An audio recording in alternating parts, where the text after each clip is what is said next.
தமிழொலி நேயர்களுக்கு வணக்கம். இன்று இரவு நேர பிரதான செய்திகள். முதலில் தலைப்புச் செய்திகள்.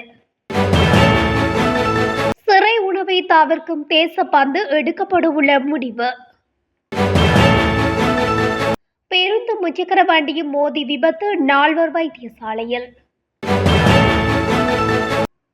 இலங்கையில் பொதுமக்களுக்கு விடுக்கப்பட்டுள்ள அவசர எச்சரிக்கை. தேர்தல் நாள் நெருங்கும் போது பாதுகாப்பு தொடர்பில் எடுக்கப்படவுள்ள நடவடிக்கை. யாழைச் சேர்ந்த காவல்துறை பிரதி பொறுப்பதிகாரி பாம்பு கடித்து உயிரிழப்பு. அரிசி விற்பனையாளர்களுக்கு விடுக்கப்பட்டுள்ள எச்சரிக்கை.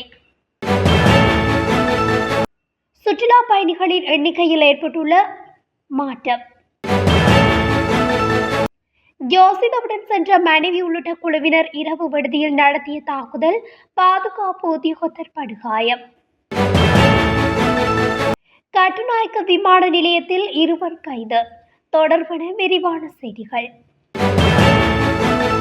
சிறைச்சாலை தடுப்பு காவலில் இருக்கும் முன்னாள் காவல்துறை அதிபர் தேசப்பந்து தென்னகோனின் வீட்டில் இருந்து உணவு பெறுவதற்கான கோரிக்கையை சிறைச்சாலை திணைக்களம் பரிசீலித்து வருவதாக தெரிவித்துள்ளது. தேசப்பந்து தென்னகோன் தனது உணவை வீட்டிலிருந்து கொண்டு வர அனுமதி கோரியுள்ளதாக சிறைச்சாலை ஊடக பேச்சாளர் குறிப்பிட்டுள்ளார். அதன்படி சம்பந்தப்பட்ட கோரிக்கைக்கு ஏற்றுக்கொள்ளக்கூடிய காரணங்களை சமர்ப்பிக்குமாறு அவருக்கு அறிவிக்கப்பட்டுள்ளதாகவும் சிறைச்சாலை ஊடக பேச்சாளர் குறிப்பிட்டுள்ளார்.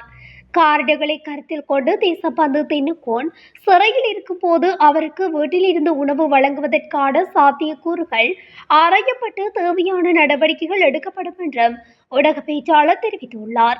வெலிகம பகுதியில் உள்ள ஒரு ஹோட்டலுக்கு முன்னால் நடந்த துப்பாக்கிச்சூடு சம்பவம் தொடர்பாக கைது பிடியாணை பிறப்பிக்கப்பட்டு 20 நாட்களுக்கு தேர்தலுக்கு பிறகு தேசப்பந்து தென்னகோன் சமீபத்தில் மாத்தறை நீதவான் நீதிமன்றத்தில் சரணடைந்தார். இந்த நிலையில் அவரை காவலில் எடுத்த காவல்துறையினர் நீதிமன்றத்தில் முற்படுத்தியதை அடுத்து ஏப்ரல் 3 வரை விளக்கமறியலில் வைக்க உத்தரவிடப்பட்டு தற்போது தும்பர சிறையில் அடைக்கப்பட்டுள்ளார். பதுளை பண்டாரவளை பிரதான வீதியின் தோம பகுதியில் இடம்பெற்ற விபத்தில் 4 காயமடைந்துள்ளனர். இந்த விபத்து பேருந்து ஒன்றும் முச்சக்கர வண்டி ஒன்றும் மோதியதால் இடம்பெற்றுள்ளது. பேருந்தின் வேகத்தடை அமைப்பில் ஏற்பட்ட கோளாறு காரணமாக இந்த விபத்து நிகழ்ந்துள்ளது. பிற்பகல் இடம்பெற்ற இந்த வாகன விபத்தில் 4 காயமடைந்த நிலையில் சிகிச்சைகளுக்காக வைத்தியசாலையில் அனுமதிக்கப்பட்டுள்ளனர். மேலும் காயமடைந்தவர்களின் நிலைமை பாரதூரமாக இல்லை என பதுளை வைத்தியசாலையின் பேச்சாளர் ஒருவர் தெரிவித்துள்ளார். பண மோசடியில் ஈடுபடுபவர்கள் தொடர்பில் இலங்கை பொது சுகாதார பரிசோதகர்கள் சங்கம் எச்சரிக்கை விடுத்துள்ளது. பொது சுகாதார பரிசோதகர்கள் என்று காட்டிக்கொண்டு சில நபர்கள் இவ்வாறு மோசடியில் ஈடுபடுவதாக சுட்டிக்காட்டப்பட்டுள்ளது. இது தொடர்பில் பொதுமக்கள் எச்சரிக்கையாக இருக்க வேண்டும் என தெரிவிக்கப்பட்டுள்ளது. அத்துடன் இதுபோன்ற மோசடி செய்பவர்களிடம் சிக்காமல் தங்களை பாதுகாத்துக் கொள்ளவும் பொது சுகாதார பரிசோதகர்கள் சங்க செயலாளர் சமில் முத்துக்குட வலியுறுத்தியுள்ளார். இதற்கிடையில் பண்டிகை காலத்துக்கான சந்தை சோதனைகள் நாளைய தினம் முதல் ஆரம்பமாக உள்ளதாகவும் அவர் குறிப்பிட்டுள்ளார். தேர்தல் நாள் நெருங்கும் போது பாதிக்கப்படக்கூடிய பகுதிகளில் கூடுதல் பாதுகாப்புக்கான போலீஸ் குழுக்களை கடமையில் ஈடுபடுத்த தீர்மானித்துள்ளதாக போலீஸ் ஊடக பேச்சாளர் சிரேஷ்ட போலீஸ் அத்தியட்சக புத்திக மடுத்துங்க தெரிவித்துள்ளார்.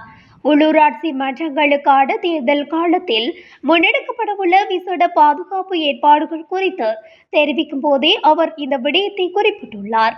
மேலும் அவர் தெரிவிக்கையில் போலீசாரின் தேடுதல் பிரிவு, தேர்தல் பிரிவு, சட்டமீறல்கள் மற்றும் நாடு தழுவிய வன்முறை நடவடிக்கைகள் குறித்த அறிக்கைகளை தீவிரமாக கண்காணித்து வருகிறது. அனைத்து சம்பவங்களும் பதிவு செய்யப்படுகின்றன. எந்த ஒரு மீறல்களுக்கும் எதிராக நாங்கள் உடனடியாக நடவடிக்கை எடுத்து வருகிறோம். தற்போதைய பாதுகாப்பு நடவடிக்கைகளின் ஒரு பகுதியாக உள்ளூராட்சி தேர்தலுக்கான வேட்புமனு தாக்கல் செய்யும் போது சிறப்பு முன்னெச்சரிக்கைகள் செயற்படுத்தப்பட்டன. தற்போது வழக்கமான போலீஸ் பாதுகாப்பு நடவடிக்கைகள் முன்னெடுக்கப்பட்டு வருகின்றன. தேர்தல் நாள் நெருங்கும் போது பாதிக்கப்படக்கூடிய பகுதிகளில் கூடுதல் பாதுகாப்புக்கான போலீஸ் குழுக்களை கடமையில் ஈடுபடுத்த தீர்மானித்துள்ளோம். கொழும்பில் வாக்குச்சீட்டுகளை அச்சிடுவதை மேற்பார்வையிடுவது உட்பட தேர்தல் நடவடிக்கைகளை பாதுகாக்கும் பணியை போலீசார் முன்னெடுத்து வருகின்றார்கள். தேர்தல் காலத்தில் துப்பாக்கிச்சூடு சம்பவங்களை தடுப்பதற்கு அளிக்கப்படும் முன்னுரிமை அளிக்கப்பட்டுள்ளது. வன்முறை சம்பவங்களை குறைப்பதற்காக போலீசாரின் சிறப்பு படை மற்றும் முப்படை வீரர்கள் போன்ற சிறப்பு பிரிவுகளின் ஒருங்கிணைந்த நடவடிக்கைகளை மேற்கொள்ளப்படுகின்றன என குறிப்பிட்டுள்ளார். அனுராதபுரம் உடமடுவு காவல்துறையின் பிரதி பொறுப்பதிகாரியாக பணியாற்றி வந்த தலைமை காவல்துறை பரிசோதகர் நேற்று பாம்பு கடித்து உயிரிழந்துள்ளார். உயிரிழந்தவர் யாழ்ப்பாணம் நைனாதீவு பகுதியில் வசித்து வந்த 59 வயதான அங்குல்கம கமுகவே சரத் தர்மசிறி என்ற காவல்துறை உத்தியோகத்தரே ஆவார். அனுராதபுரம் தலைமைக்கு காவல்துறை வழங்கியுள்ள தகவல்களின்படி தர்மசிறி ஒரு காலத்தில் அனுராதபுர தலைமைக்கு காவல்துறையிலும் பணியாற்றியுள்ளதோடு குற்றப்புலனாய்வு பிரிவின் OIC-யாகவும் கடமையாற்றியுள்ளார். கடந்த 19ஆம் தேதி மாலை வேலை முடித்து வீடு திரும்பிய தர்மசிறி தனது பயிற்சிகை நடவடிக்கைகளை கண்காணிக்க வீட்டின் பின்னால் உள்ள தோட்டத்துக்கு சென்றிருந்த போது வாழைப்புதருக்கு அருகிலுள்ள ஒரு பாம்பு அவரை கடித்ததாக கூறப்படுகிறது. பாம்பு கடித்த உடனே தர்மசிறி அனுராதபுரம் பொதுநல வைத்தியசாலையில் அனுமதிக்கப்பட்டுள்ளார். அதனைத் தொடர்ந்து அவசர சிகிச்சை பிரிவில் அனுமதிக்கப்பட்டு 4 நாட்கள் உள்நோயாளியாக சிகிச்சை பெற்று வந்த நிலையில் உயிரிழந்துள்ளார். எதிர்வரும் பண்டிகை காலத்தை முன்னிட்டு அதிக விலைக்கு அரிசி விற்பனை செய்யும் வர்த்தகர்களை தேடி மேற்கொள்ளும் சுற்றி வளைப்புகளை அதிகரிக்க உள்ளதாக பாவனையாளர்கள் அலுவல்கள் அதிகார சபை தெரிவித்துள்ளது. பல்வேறு விலைகளில் சில போலி வர்த்தகர்களும் ஆலை உரிமையாளர்களும் அரிசி விற்பனை செய்து தொடர்பில் முறைப்பாடுகள் கிடைக்கப்பெற்றுள்ளதாக தெரிவிக்கப்படுகின்றது. அத்துடன் அரிசியை மறைத்து வைத்துள்ளமை தொடர்பில் தகவல் கிடைத்துள்ளதாகவும் அந்த அதிகார சபை குறிப்பிட்டுள்ளது.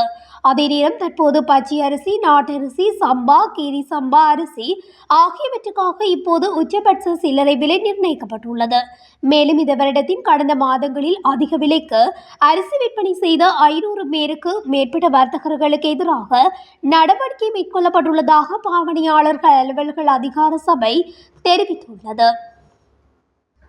நாட்டிற்கு வருகை தரும் சுற்றுலா பயணிகளின் எண்ணிக்கை அதிகரித்துள்ளது.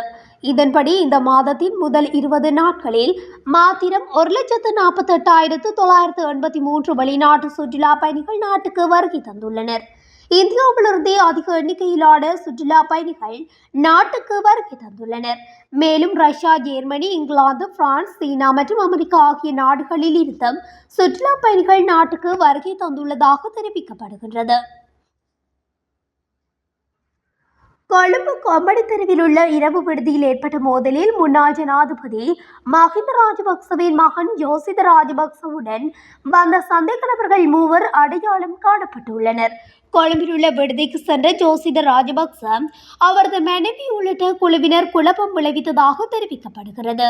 விடுதியில் பாதுகாப்பு நடவடிக்கையில் ஈடுபட்டிருந்தவர்களால் வழங்கப்பட்ட அறிவுறுத்தலை ஜோசித தரப்பு ஏற்க மறுத்தமையினால் முறுகல் நிலை ஏற்பட்டதாக போலீசார் தெரிவித்துள்ளனர். இந்த நிலையில் ஜோசித ராஜபக்சவுடன் வந்த ஒரு குழுவிற்கு ஏற்பட்ட கருத்து மோதல் காரணமாக அங்கிருந்த பாதுகாப்பு அதிகாரி ஒருவர் தாக்கப்பட்டுள்ளார். இந்த சம்பவத்தின் சந்தேக நபர்கள் தேகிபலை, அத்திடிய மற்றும் திம்பரி கசாய பகுதிகளைச் சேர்ந்தவர்கள் என்று போலீசார் தெரிவித்தனர். இதனையடுத்து சந்தேக நபர்கள் தற்போது அந்த பகுதியை விட்டு தப்பி சென்றுவிட்டதாகவும் போலீசார் குறிப்பிட்டுள்ளனர்.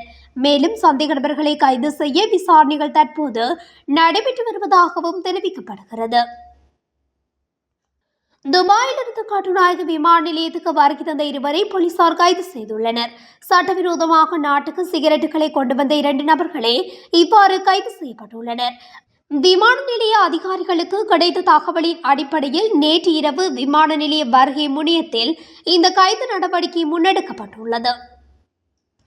இத்துடன் தமிழொலியின் இன்று இரவு நேர பிரதான செய்திகள் நிறைவடைகின்றன. தொடர்ச்சியாக செய்திகளை அறிந்து கொள்ள தமிழொலி ஊடகத்துடன் இணைந்திருங்கள். நன்றி, வணக்கம்.